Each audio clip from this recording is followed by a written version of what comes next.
Really crazy football yesterday. Dude, before we go live, I know I have to wear this as a lost bet, but purple's just my favorite color. You look good in it. Thank you. We would never say that though. Just don't tell to anybody, your okay? fans. If you just keep that between us, that could jeopardize your whole career. Yeah, honestly, but the brand.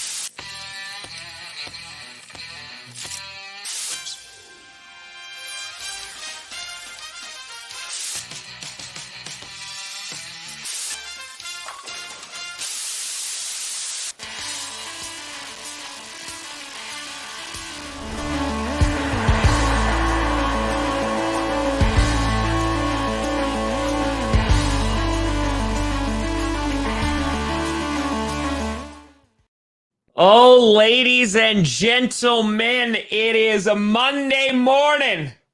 Thank God this show is not earlier. Oh boy, I don't know if I would have been able to survive that one.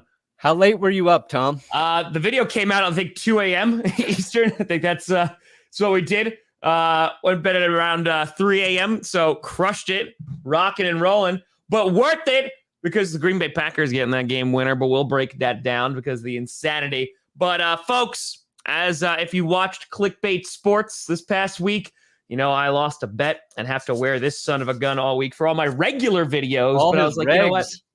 We'll put it on for the stream. We'll put it on for the stream because there's nothing like just wearing disappointment on you just to start the day. I'm Tom Grossi. Frackin' right there is at Brandon Perna. Yeah. Ladies and gentlemen. Always plugging my social media because I need attention so bad. I just can't live without it. A crazy weekend of games. There's the Packers right up there with one of the best finishes. To your credit, or to my credit, Tom, 37 seconds left. I'm on Twitter. I'm like, that is 38 seconds more than Aaron Rodgers even needs to win this game. I didn't doubt it for a second that the Packers were going to get back into field goal range. My only concern was how close are they going to get for Crosby to make the kick? So we'll get into that Packers-Niners game, the Justin Tucker record setter. 66. Oh my God, he is so clutch. Maybe the most clutch kicker in NFL history. He's Hall of Fame. Him Easy. And Adam V, we could debate that. Oh, yeah. Rookie quarterbacks across the board look deplorable. Woo! Yeah, they're all on bad teams, but they do not look good, except for Trey Lance, who just comes in for one play, scores a touchdown, and then leaves the game. I want him to do that every game. I know he did it week 1, but I just want one play. Trey Lance, he just gets into the end zone. He's like, all right, I'm done. Thank you. Yeah. That's my time. Thank you. We need to do a Trey Lance watch where we just need him to get to 10 touchdowns on the season. 10 touchdowns on 10 attempts, whether it's a rush or a pass. And then, they move on to him maybe as a starter next year. Although Jimmy G, he played well. He gave the 49ers a chance to win. You just got to take all the time off the clock these days. Well, that's and again, we'll get into that. But I mean, if they fall down at the 1, they win that game, because then they basically have all the opportunities, they have their timeouts to just score. But thank you for not doing that, 49ers fan, because while I didn't bet on the game, I did pick them to win my Green Bay Packers. But if I wanted to bet on the game, where would I go, Brandon Perna? God, we are crushing this. Would go outside and call a bookie. Oh, okay. Oh, no. You would do DraftKings. Oh, we had one shot. DraftKings Sportsbook. This is a legal disclaimer, so we don't get sued. Yeah. Don't want to get sued. Never want to get sued. DraftKings Sportsbook, code GPS. We got a link in the description. If you're putting action on the games, do it through DraftKings. Do it with our link or our code because DraftKings is giving you up to $1,000. They will match your deposit, your first deposit, up to $1,000 with our code. Also, new players, you're going to get a bonus of $200 in free bets instantly if you bet $1 on any football game with our code. Through DraftKings, you're doing same game parlays. You can bet on the overs, the unders. The middles. I thought Teddy Bridgewater would be a safe over bet on 1.5 touchdowns because he always throws 2. Sure. He threw 0 and the Broncos still won 26-0. But I said the under in that game. I was hard about the under. The total score was, I think the over under was like 42.5. So way under 42. I knew Jets Broncos, that was going to be a low scoring affair. So I continue my streak of losing and winning every other bet. If you try at DraftKings, please be better than me. I hope you win all of your bets, but you got to do it with code GPS. DraftKings, safe, secure, reliable. They take care of your money. You can deposit, withdraw at your convenience, and they support the show. So, you know. At least for the next few days. Yes. We'll see after September ends. We'll see. Did we do good, DraftKings? Did we do good by you? Did we do good, Papa? We don't know. We don't know. Brandon Perna, there's so much to fracking talk. I don't know where my pen went, but there's so much to talk about. I'll kick it off and talk about the Green Bay mother-loving Packers because that game was insane. Yeah. Insane. And a common theme thread, if you will, if you were crocheting a knit sweater, perhaps, is the crappy officiating, which seems to have leaked into week 3.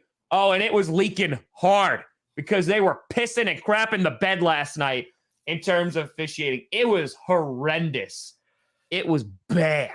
Yeah, I mean, I know the big missed call was the assault on Devontae Adams' face.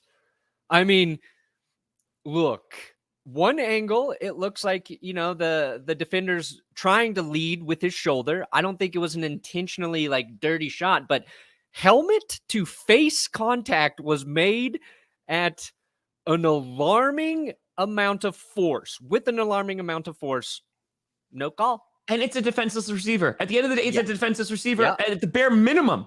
At minimum.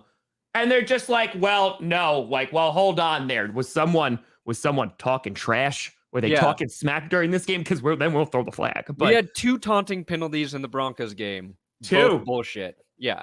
What happened? Did they start doing like patty cake? Or? Literally both like guys going like this towards another guy, like a little side talking through the mouth, little like, screw you, buddy. We're besting your team.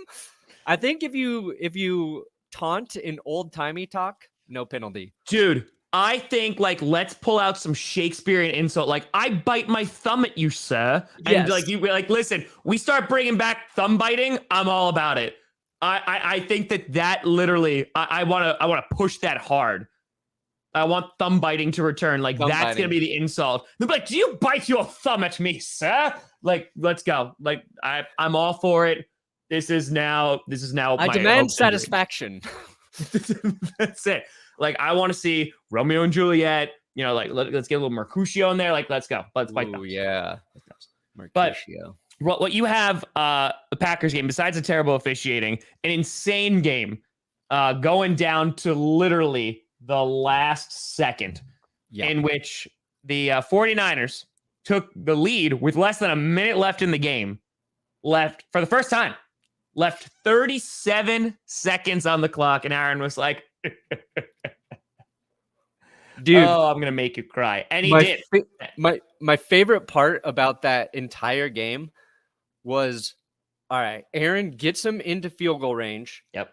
He throws it into the middle of the field, which, you know, the announcer's like, the only thing they can't do is throw it to the middle of the field. I don't know if there'll be enough time out there. I don't know if there'll be enough time. The Packers run up there. Rodgers clocks the ball, turns to the sideline, and just goes, yeah. Like he already knew the game was over. I was like, whoa.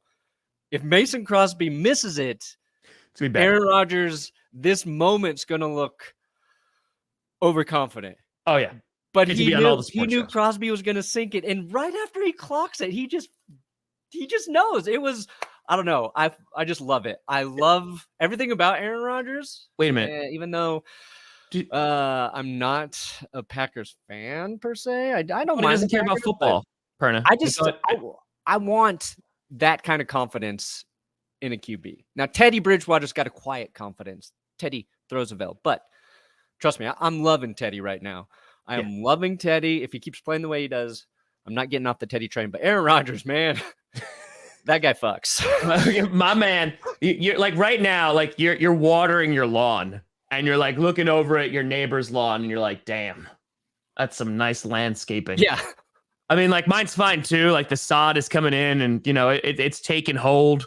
Yeah. But damn, that's some nice landscaping. Yeah. A lot of people are talking about fire Matt Nagy and the Bears. We will get to the Bears. Don't worry. Don't you worry, child. We're going to finish this Packers game because it was exciting. Yeah. So I think a couple things from this game. One, and I know you noted this on Twitter, Matt LaFleur coming out in his press conference saying that he needs to be able to control his emotions because that man spiked that challenge flag. And he's like, look at it. Like he literally he was disciplining a dog in a very terrible way. He's like, put your nose in it. Yeah. You look at that challenge flag. You know what you did. I disagree. He needs to keep that energy on the sideline. Like outside of like him, the other coach everybody's talking about today is Sean McVay because he was so jacked on the sideline, so excited about everything. Oh, yeah. I thought Matt LaFleur was going to at first throw the challenge flag at the ref's face. Like I think he literally thought about that before he stepped in front of the ref and then threw it. He's like, taunt that, asshole. Yeah. I think he needs to keep that intensity because I do too. I think Aaron Rodgers appreciates it. Oh, yeah. And I think if he's got a coach on the sideline matching like his sort of gravitas, I don't know if that's the right word to use because I'm stupid, but maybe Rodgers goes back to the Packers after this season. Who knows? I mean, listen, he loves his coaching staff. It's just the people that are in the front office. But yeah, Packers now sitting atop the NFC North as the Vikings were the only other team to get a victory yesterday against the Seahawks. And damn. I saw a great meme yesterday that was like, nobody's talking about the Seahawks losing because the Chiefs lost today. That's accurate. Honestly, that's 100% accurate. Yeah, which game should we stay with the North or should we go over to the AFC West? And we'll just do a little tit for tat and just do a little tango. Because AFC buddy, West. Yeah, I know you're happy about the Broncos, but no one's talking about the Broncos because they destroyed the Jets as they should have. Yeah. The big game that they're all talking about is the LA Chargers and the Kansas City Chiefs. Mr. Brandon Perna, what happened in that game?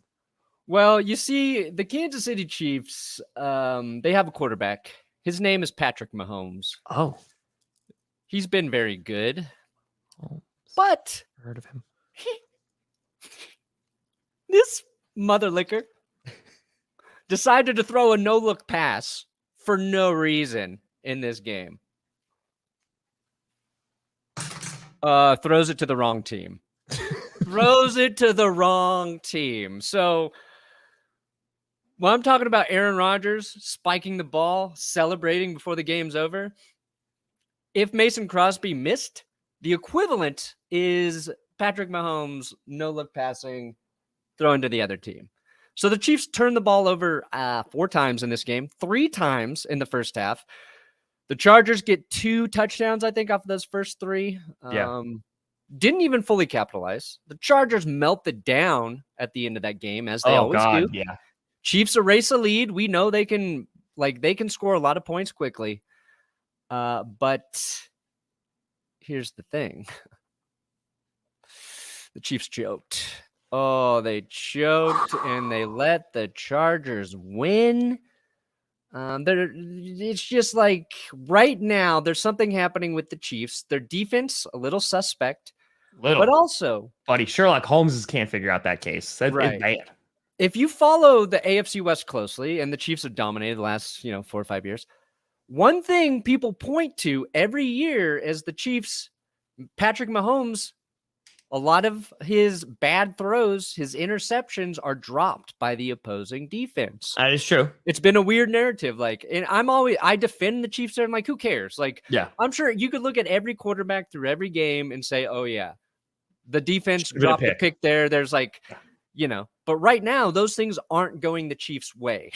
Clyde Edwards-Helaire fumbled again. You saw Tyreek Hill fumble. Their playmakers are making mistakes, and I'm not saying it's going to happen every week, but they're not good enough right now to overcome those things. Well, I think, when you have a bad defense, which they do, like let's call a spade this year so far in the small sample size that we have, and we've talked about it on this show last week and talked about how poorly the Chiefs defense was doing.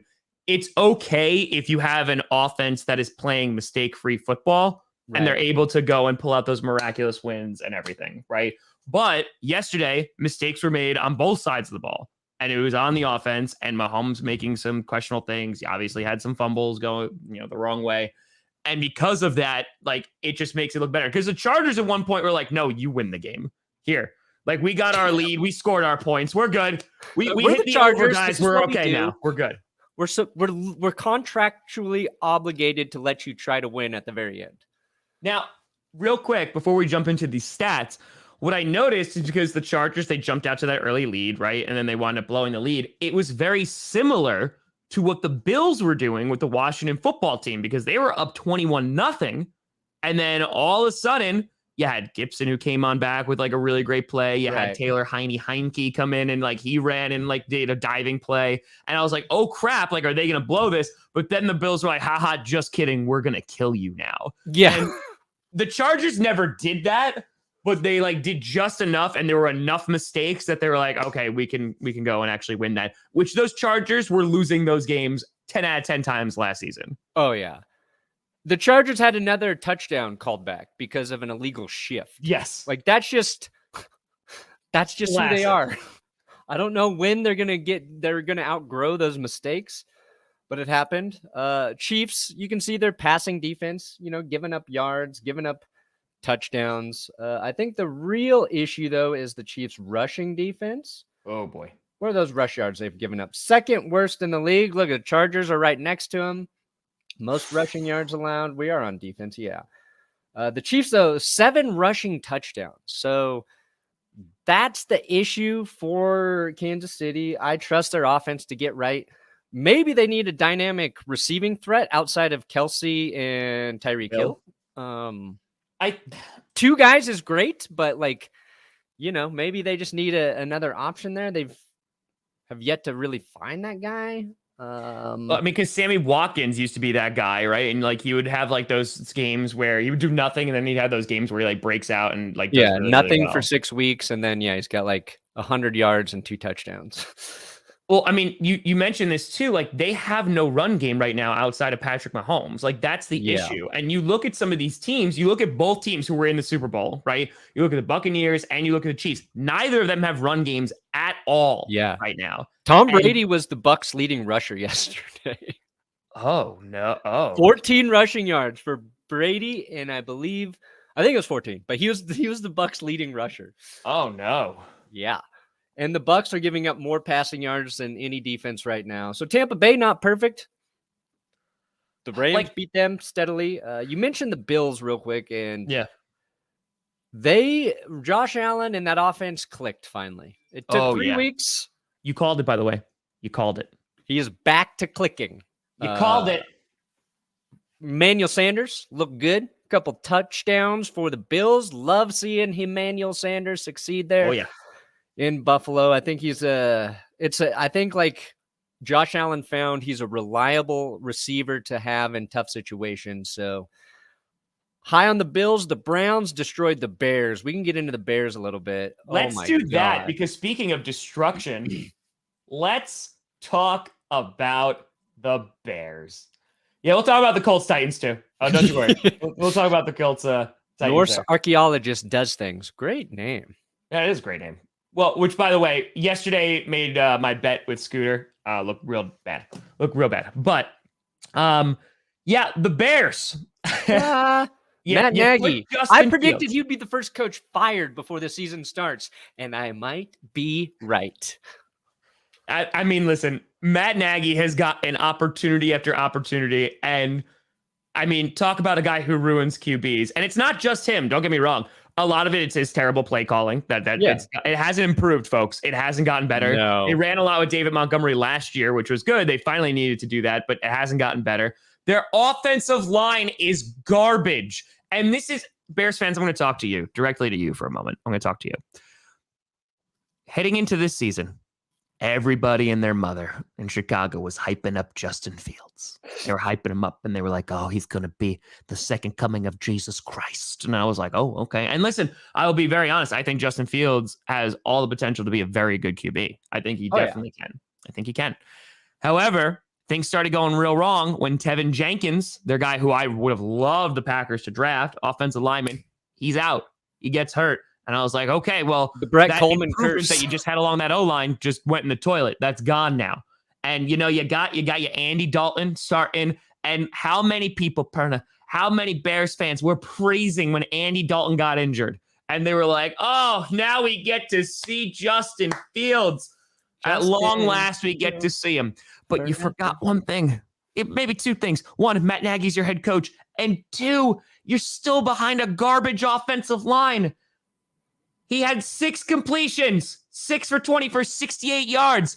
He got sacked 9 times for 67 yards. Yeah. He had a net gain of 1. 1 yard of passing off.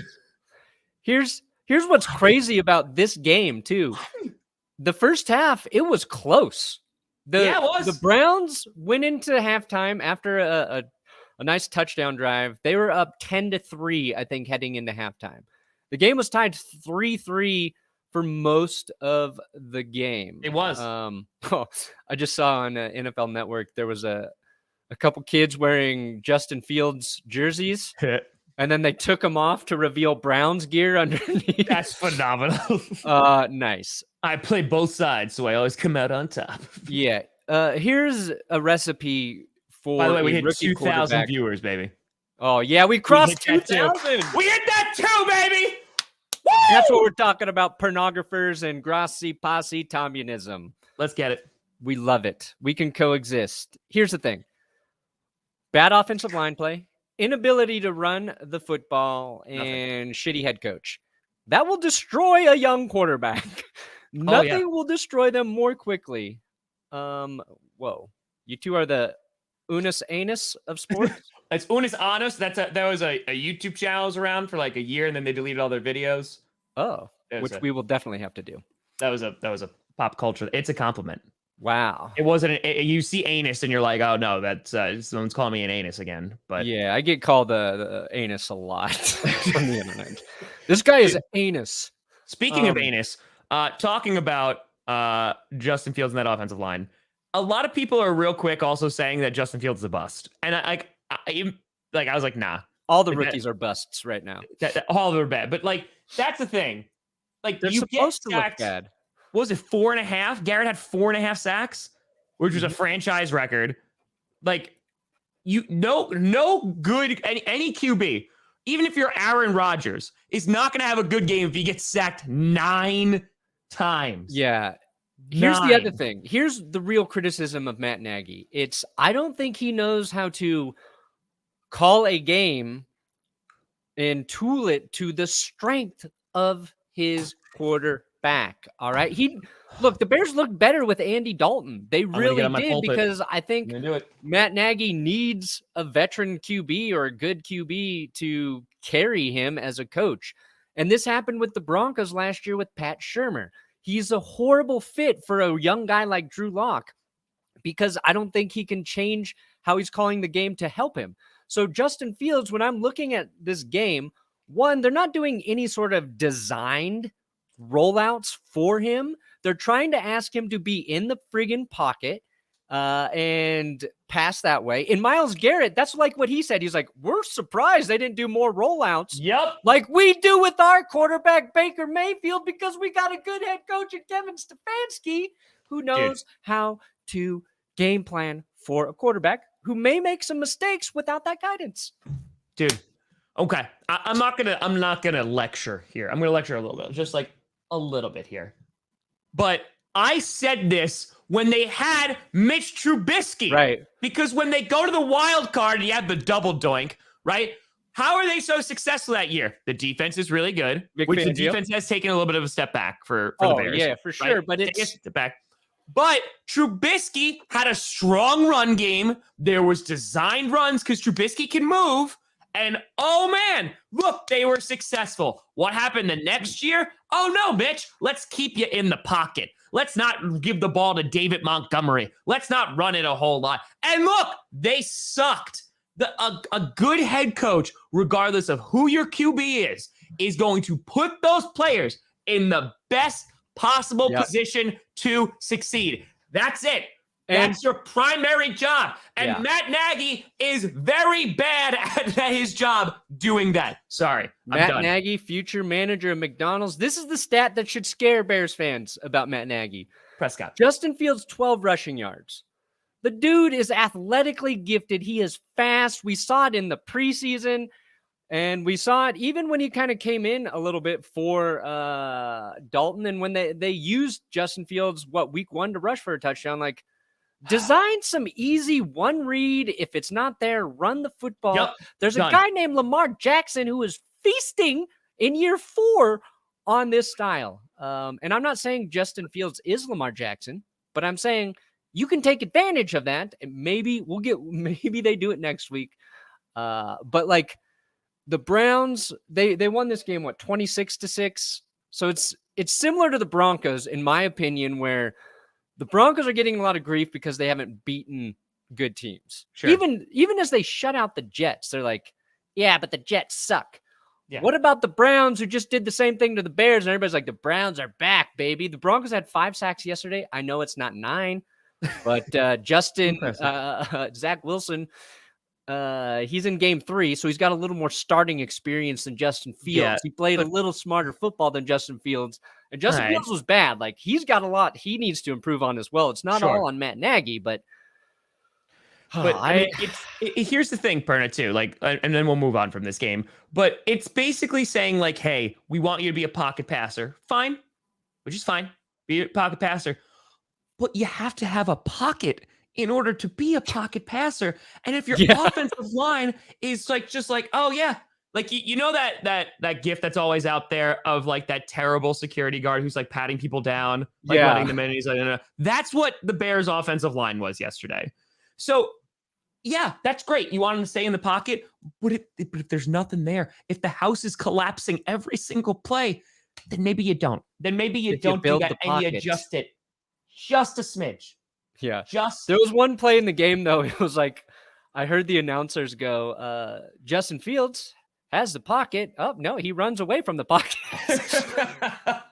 So, yeah, Justin Fields, like these like rookie quarterbacks, they all look bad right now. And that's kind of how the NFL was for a very long time. Like, your rookie quarterbacks are going to look like shit. They need time to develop. All of these guys need some time.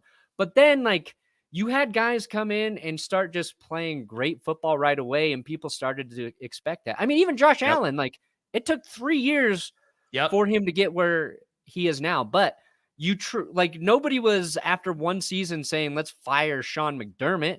They believed in McDermott because he got the Bills to the postseason with Tyrod Taylor as their quarterback. A great defense. They were playing, efficient football. The Bears' problem is nobody believes in Matt Nagy. The Jags' problem with right now with Urban Meyer and Trevor Lawrence, nobody's sure if Urban Meyer's cut out to coach in the NFL. The Jets have an edge here with Robert Saleh. I think people think he's a good coach. And with the team around him, it's rough. It's still developing. Like, they're still getting guys in. They don't have a run game. Like, and you mentioned this. Like, you look at the successful rookie QBs, like Patrick Mahomes. He's sitting behind Alex Smith and all that great stuff. That's why I always like sitting. But you look at like Dak Prescott. Look how successful he was because he had an incredible offensive line. Yeah, and he had Zeke to hand the ball off to. So like, you have to support. Back when Zeke was good. It's true. Like, you have to support like these rookie QBs because like they're gonna learn some bad habits like real quick. And Joe Burrow even last year, like he came out and played and then he got hurt obviously behind it. But Conman mentioned a great little statistic here that I saw yesterday on the Twitters as well. Staying in the NFC North for a hot second, Justin Tucker's 66-yard field goal was 17 yards longer than all the yards the Bears offense had yesterday. And I love that stat so much. And I had a similar stat to last night because we had a 42-yard drive. And the Bears had like 47. So I love it. Yeah, here's the thing with these rookie quarterbacks. Look, Fields, he's got a 40% completion percentage. Trevor Lawrence, 54. Zach Wilson, 55. Tua, he got hurt early, right? Yeah, he's on IR now. Jacoby Brissett looked very good, and Dolphins fans are like, is every backup quarterback better than Tua? Fitzpatrick is just shaking his head somewhere. Yeah. Davis Mills, look, in his first start, I thought he actually might have played the best, but he was pulverized by the Panthers all game. Like, we already kind of talked about that, but there's other issue. Trevor Lawrence and Zach Wilson leading the league in interceptions right now. Yep. 7 each. That's not good. It's what you expect with rookie QBs. So, like, are all the rookie QBs busts at the moment? Of course they are, but their expectations are too high. They're way too high. And you got to give them time to cook. These guys are in the oven like little babies, and they need 9 months to develop. Why? Oh, okay. I was like, why are you putting babies in the oven? Got it. Understood. Well, in terms Delicious, to answer your question, Ian Rappaport, like that trade that came out this morning that the Jaguars are getting rid of CJ Henderson, which, by the way, I called in a reaction video saying they're like, oh, we drafted a corner, we'll trade him in a couple of years, which they did. It didn't even take a couple of years. But they are trading CJ Henderson, the former first-round pick, and a 5th rounder, and they are getting Carolina's tight end Dan Arnold. Not going to have any more Darnold to Arnold connection, which is sad, and a 3rd-round pick. So getting a tight end for Lawrence to throw to. But yeah, the Jaguars, buddy, they're bad. They're a bad football team. Where's Mac Jones? Okay, Mac Jones. 2 touchdowns, 3 picks. He looked bad yesterday. He looked horrible yesterday, but you trust Mac Jones probably more than these other QBs right now because he plays for the Patriots. Yep. And the Patriots actually don't look very good. I don't think the Patriots are very good. They did not look good yesterday. And I will say, the usage of Adele to hype up the Patriots, but I legitimately busted out laughing because that they are going to, the Patriots could look like absolute crap. And like Bill Belichick can like retire tomorrow and they'll still hype up that game to like, there's no joke. If you go on, I think it was like on StubHub, it might even been on Ticketmaster, and look for front row seats on the Patriots bench, like right outside, they're going for $10,000, $10,000 on a regular season game. I'm like, buddy. Wow. I mean, if I'm a Pats fan, I don't want to go to that game. I don't want to watch the quarterback who we let go only so he could win a Super Bowl with a different team come back and probably beat the piss out of my Patriots. You know what I mean? Yeah. I mean, think of it like, has Bill Belichick been game planning on how to beat Tom Brady for since years honestly now? While he was still on the team? I would not. Bill Belichick is probably like 3 years ago. He's probably just like, if I ever played against Tom Brady, this is how I'd beat him. It's like when you train a superhero and you're just like, you know what? In case this superhero turns against us, like we got to have a contingency plan to kill him. And I feel like that's what Bill Belichick is. Like he's going to send out all-out blitzes like every single play. Yeah, like we're gonna rock you. Look, that's how you beat Brady, and that's the Rams. In that game, they sacked Tom 3 times. They did. So he probably felt the most uncomfortable, the most rattled he's felt in a while. Yeah. Matthew Stafford was just perfect. He's my dark horse MVP. So I predicted Josh Allen would win MVP this year. And I was like, I made a comment about, if Matt Stafford doesn't get it. 4 touchdowns for Stafford last night, 0 picks, over 300 passing yards. Him and Josh Allen basically had the best passing days of any QBs in the league yesterday. Russell Wilson still has like... Sorry, real quick, Brandon Perna, who did well? Oh, yeah, Cooper Kupp. Thank you. Because I almost tweeted out a picture, and then I realized it was kind of your joke about the cup. But I was just going to put a cup alone in a space and be like, this is this lonely cup where nobody's covering it. is the best representation I can give of Cooper Kupp. I did lose a bet, by the way. Yes. So I think that if you do that and then like you make just like a quick video and you can turn it into a GIF and you just like take a picture and you just pour it until it runneth over and it's just like leaking out the sides and you just post it with no context when Cooper Kupp does something. Oh, that's great. That's should money. do that. That's money right there. Somebody saying Kirk Cousins for MVP. Listen, I had a lot of Vikings fans up in my chat last night saying, hey, Kirk Cousins looking pretty good. He played pretty good against the Seahawks right there. Come on. Yeah, here's what I'll shout out Kirk Cousins for. Not getting COVID yet. No COVID, no interceptions. What happens first? Cousins gets COVID or Cousins throws a pick? Is that a prop bet on DraftKings? You read my mind. DraftKings Sportsbook. I don't think they're doing COVID bets, and I don't even think legally we can say that. But Kirk Cousins has yet to throw an interception. Maybe there's a season prop on Kirk Cousins over under for picks. He's playing safe, efficient football. Use code GPS when you're signing up at DraftKings Sportsbook. We got a link in the description for your convenience. And again, DraftKings is giving all new players a deposit bonus of up to $1,000 with their first deposit when you use code GPS. So head to the DraftKings Sportsbook app now. Check out all they have to offer, including same-game parlays, player props, live betting, and so much more.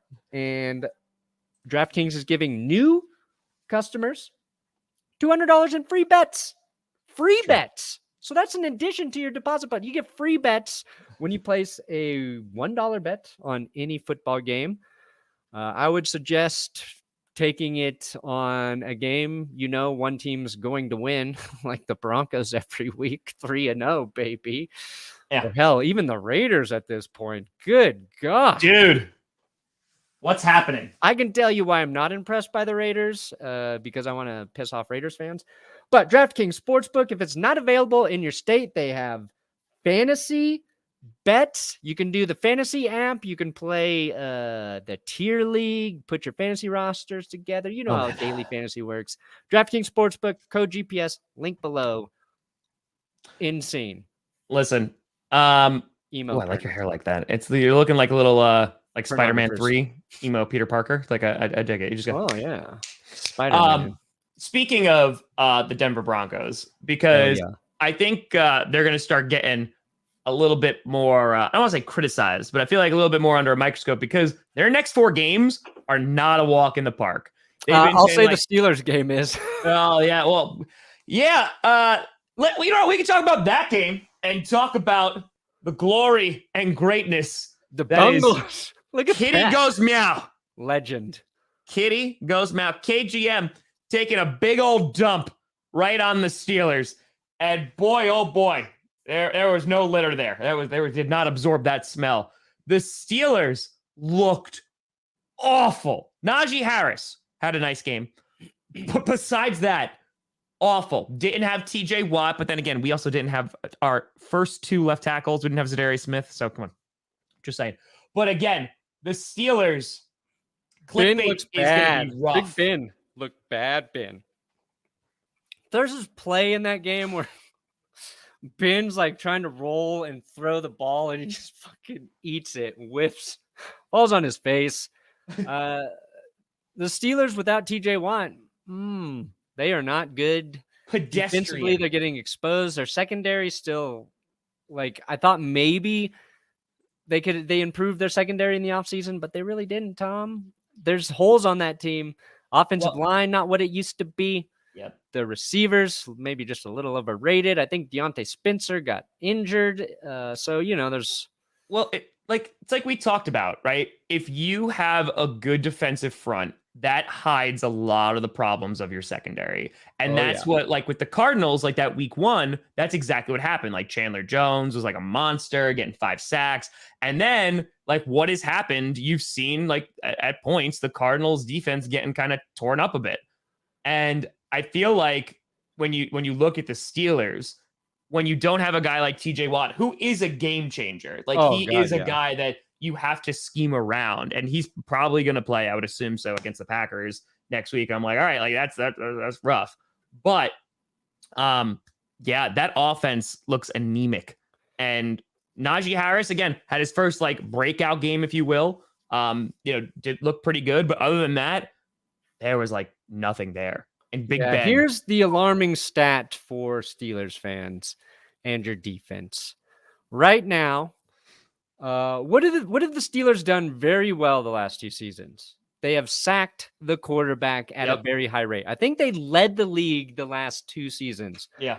Right now, you see them, they're sitting down here, just 5 sacks through 3 games. Double checking, making sure I'm on defense. But just 5 sacks through 3 games. So that is not good. They're not getting those sort of game-stopping plays. Their offense not helping them out.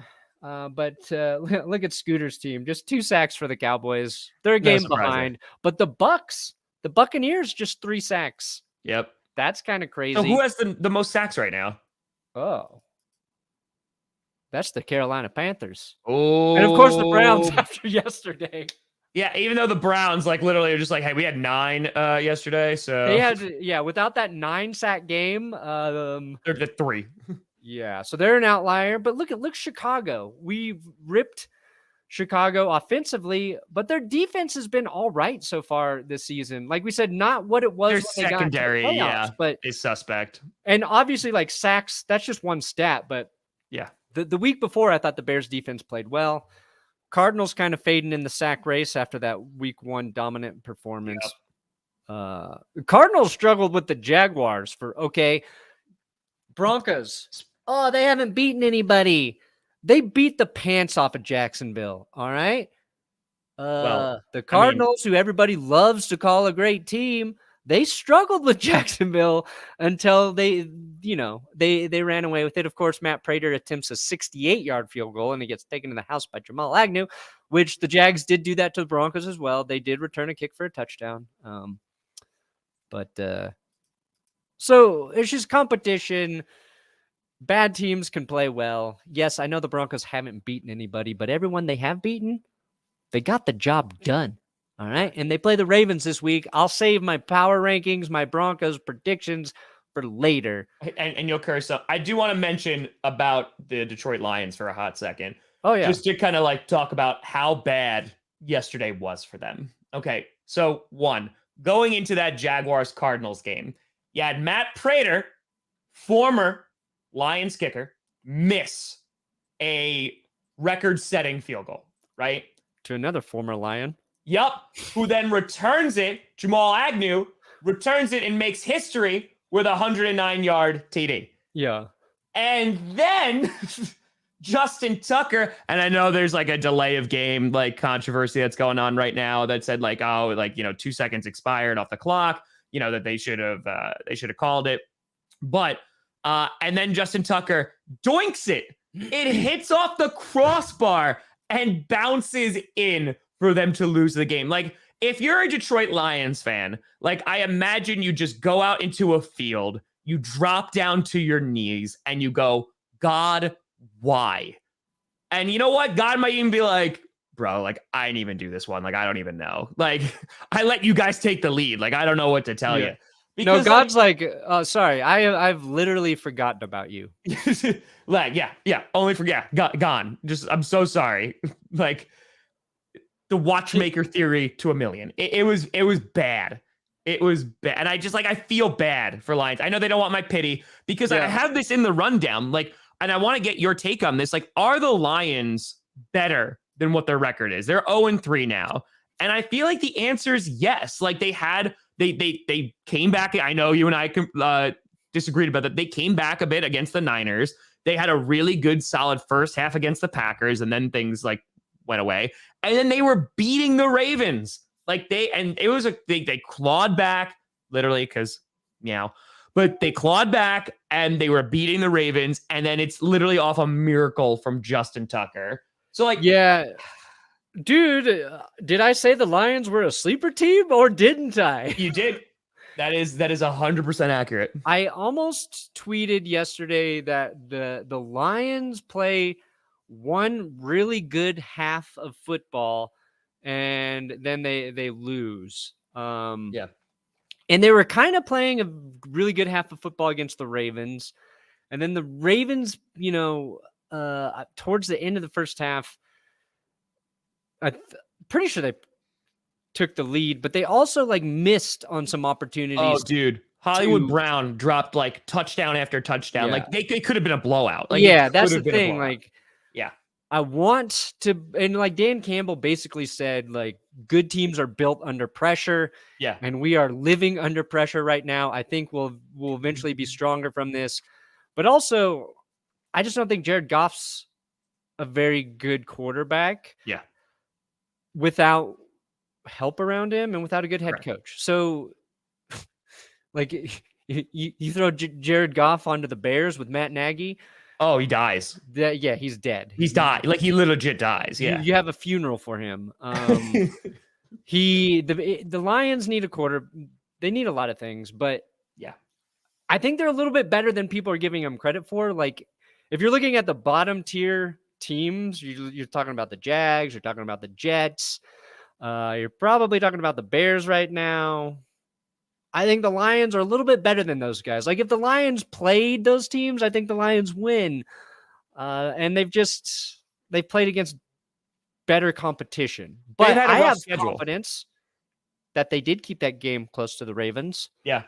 That my Broncos got a good chance to beat the Baltimore Ravens. And the Ravens are a weird team. They are a weird team. I don't know what to make of Baltimore because they lost to the Raiders week 1. They did. A crazy game. Yeah, we've talked about the Chargers giving games away. Both the Ravens and Raiders just kept giving that game away to each other. Yeah. They're no, you win. No, you win. Yeah. And then they get a win. They beat the Chiefs, right? Week 2. They did. And then they barely beat the Lions. So it's who are the are the Ravens just going to be close in every matchup? Yeah. I need to see them dominate a team, but I don't think that's going to happen. Their defense isn't what it used to be. I can't even quote them anymore. It's just, Edgar Allan Poe. That's the one. There it is, buddy. We got it. It was tough. There was some steam, but we got there. That was the important thing. Sorry, in terms of speeches, I've been looking up a lot of Teddy Roosevelt stuff. So my mind is on Teddy and the Rough Riders. You did talk about the Raiders for a hot second. In that game going into overtime, the Dolphins driving down the field. Jacoby Brissett's I got this, fam. And I was like, ooh, look what's going on here. I mean, they wind up losing that game. They lost. But now the Raiders have had 2 overtime games. Yeah. But honestly, they're winning. They're 3-0. At the end of the day, I think you were talking about this on Twitter, unless it was a mirage that I saw. But people are oh, the Broncos haven't played anybody. It doesn't matter. At the end of the day, 1, you can't blame them for who they're actually playing. But 2, they're 3-0. And later on in the season, the fact that they got off to a 3-0 start is going to help tremendously. Yeah. The teams winning right now, those are going to have playoff implications. So, and guess what? It's the AFC West, all the AFC West teams, they're going to play the same shitty teams. Yeah. That's part of how the schedule works. It's going to balance out. The Raiders, the fans, they're the first ones to chime in and say the Broncos haven't beaten anybody.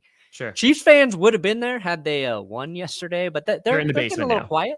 Yeah, it's just a little quiet in the comments. Raiders fans, hear me? They're getting cocky, which I appreciate because as Broncos fans, we're getting a little over cocky too. But who have you really beaten? Las Vegas. There's a stat the Raiders are the first team to go 3-0 to beat 3 teams that were 10+ win teams last year. That was last friggin' year. You beat the Dolphins, who look like a bad team. All right. The Dolphins were shut out the week before. I'm not getting too excited about your win over the Dolphins. Who did the Raiders beat the week before? I'll find this. Hold on. Dude, I'm just thinking about in 3 weeks, that game between you and the Raiders, there's going to be blood. Oh, man. It's going to be It's going to be rough. Oh, yeah, the Steelers. The Raiders beat the Steelers. They beat the Steelers. At the time, you're like, okay, decent win. The Steelers suck. The Steelers. And the Bengals are like, hold my kitty. Yeah, the Bengals just beat the Steelers. Like, sure, the Raiders have played a little bit better competition than the Broncos. I'll give them that. They have. But Raiders choked last year. At least the Broncos started off crappy last year and maintained that level of crappiness. This is a different team. You know what? Okay, here's something I wanted to bring up. My man coming in with stats. I'm going to stats. You're correct, Tom. Because old Derek Carr here, leading the league in passing with 1,200 yards. Yep. Wow. Just 6 touchdowns, though.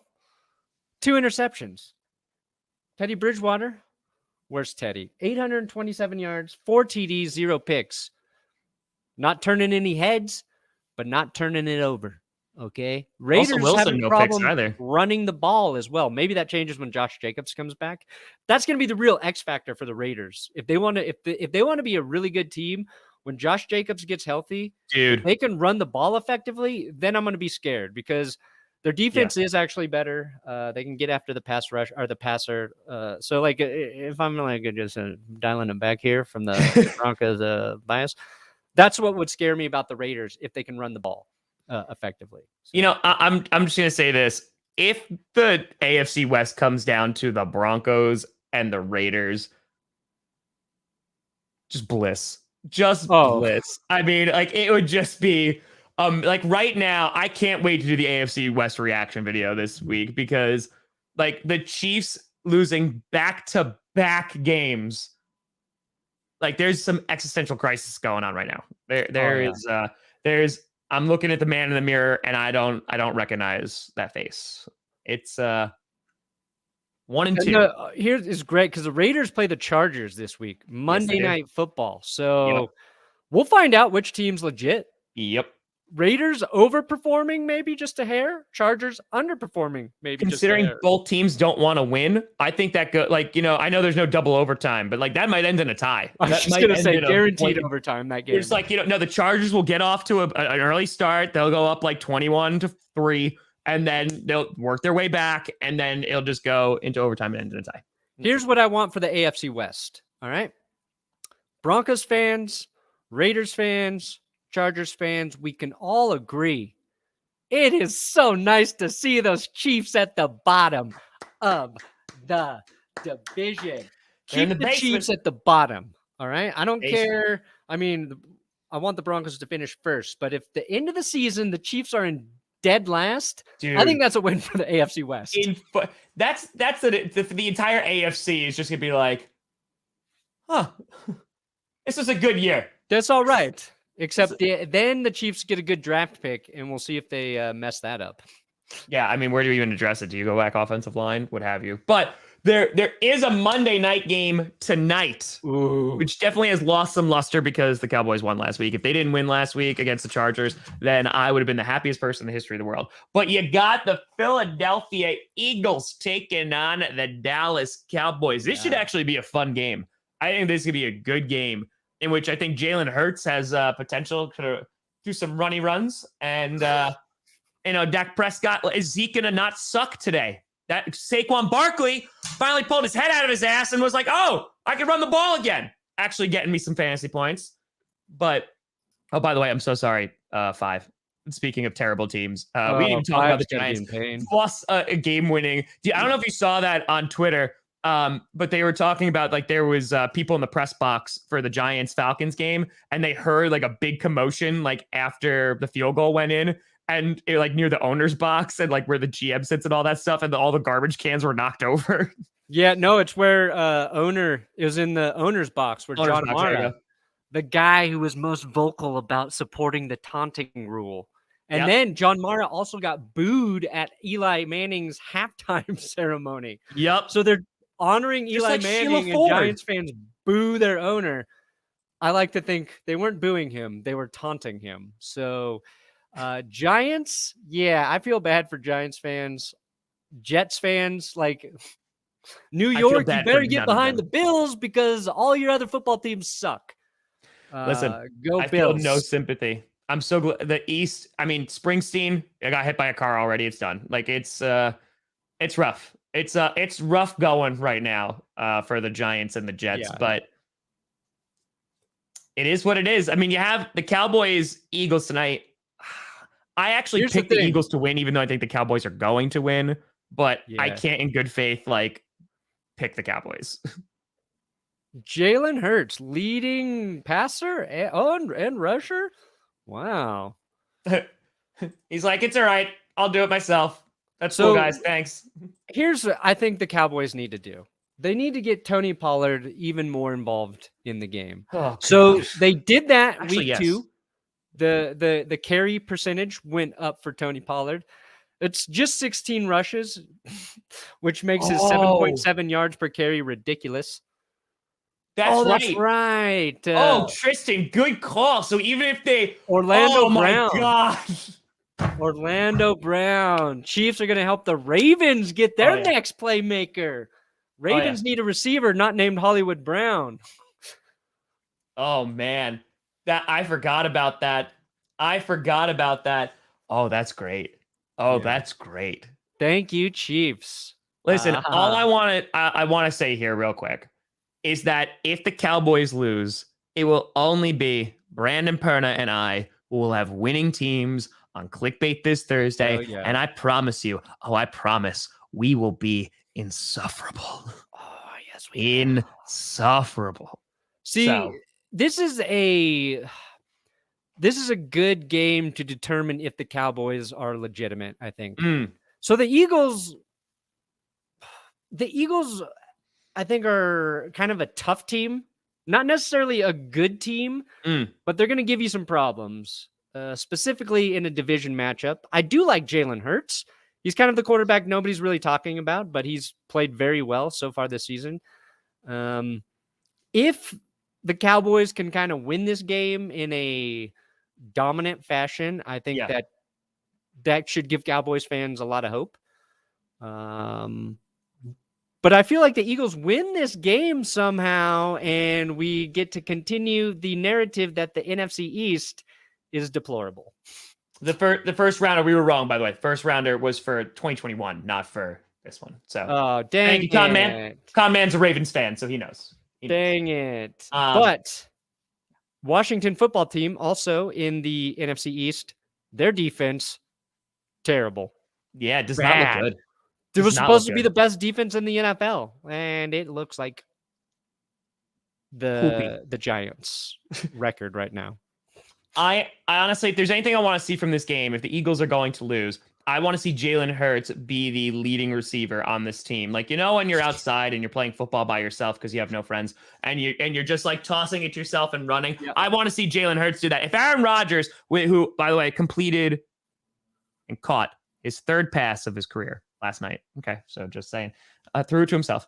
I think that Jalen Hurts, I want to see him lead the passing, receiving, and rushing. I want to see that all. So Jalen Hurts atop all the Eagles stats. That's it. That's it. So I think the Cowboys do win this game, but I picked the Eagles just out of spite. It was pure out of spite. Yeah. But Cowboys are favored by 4, so not a huge favorite. If the Eagles win tonight, you and Perna could wear shades, crowns, and smoke cigars on Clickbait Sports. The sunglasses should be mirrored. Oh yeah, I do like that. Oh yeah, I do like that. I like it a lot. Folks, we appreciate the ever living heck out of you, Rodgers, Stafford. Who do they play? Rodgers is playing Steelers. They might have TJ Watt back. And by the way, it's with a D. And then the Rams, I don't know who the Rams are playing. The Rams are playing the Cardinals. Oh, the Cardinals. I like Rodgers simply because I like Stafford because I think the Cardinals defense ain't that good. I go Stafford, honestly. But division games are always tricky though. They are. That'll be a really fun game though. Oh man, NFC West is going to be heating up as well. It's going to be fun. Oh yeah, we do need to just bring this up real quick. The Vikings exposing the Sea Frogs. There it is. Seattle, guess what? Here's what's the Week 1, we thought, okay, the Seahawks defense looks all right. We all know week 1, you can't take anything away from week 1, really. You can't. Seahawks defense ain't very good still. Nope. Russell Wilson should have got more of what he wanted. The Seahawks are going to be able to score some points. Russell Wilson's going to play good football. Tyler Lockett, one of the best in the league. But the Vikings, they got a lot of playmakers on offense too, and they did it without Dalvin Cook. Yep. They didn't even have one of the top 5 running backs in the league in this game, and they still put up over 100 rushing yards against Seattle. I think, was it Alexander Madison? Let me just look up the box score real quick. Now, while you're looking at that too, because we did say we were going to talk about it. I want to talk about the Titans game super quick too. While you're looking that up, because the Colts Titans game, like I was watching bits of that. It was a bad game. Like that was an ugly ass football game. And yeah, at the halftime, I think it was like 14-10. And then Tennessee came roaring back in the fourth quarter. But like, look at these stats. Wentz, sorry. I'm gonna get copyrighted for music here. So Wentz, 19 for 37, 194 yards. The fact that he was even playing is insane. 2 bad ankles. Yeah. 2 bad ankles. Taylor, 10 for 64, did a bit better. Hines, of course, is the TD vulture there. But Tannehill, 18 for 27, 197 yards, 3 touchdowns, 2 interceptions. Henry, 113 yards. Like, you look at this, and the Colts are now sitting at 0-3. Yeah. And I'm like, well, that defense, which was supposed to be real good, not looking so good. Jonathan Taylor having a tough time. And really anything going. He had a couple good runs yesterday. But Tannehill rushed for 56 yards against the Colts. Yeah. And Quentin Nelson going down for the Colts on the offensive line. That's huge. Oh, man. Dude. I don't know how serious his injury is, but he was carted off, so probably serious. Colts they're looking rough. Looking to draft their next quarterback. They're looking rough. They're looking rough. And okay, Seattle, they allowed Alexander Madison to run for 112 yards against them. That sounds like a Packers stat line. Kirk Cousins threw for 323, 3 TDs, 0 picks, and the Vikings beat Seattle 30-17. It's just the Seahawks still aren't a balanced team. So they're probably going to finish in last place in the NFC West. They could. It's my guess.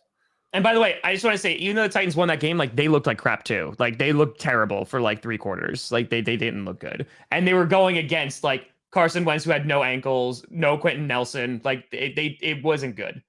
The Titans have to have Derrick Henry basically just control the entire game. It's like, I got you, buddy. I got you. The Titans still aren't popular enough. If you Google search Titans, it still brings up movie references. Remember the Titans before you get to Tennessee. Yeah, I feel like it's the only NFL team that happens with. Yeah. Anyway, we made it through an episode. We got over 2,800 people. We almost hit 3K. Next we almost hit that 3K. We were trying to hit the 2K. We hit the 2K, almost got to the 3K.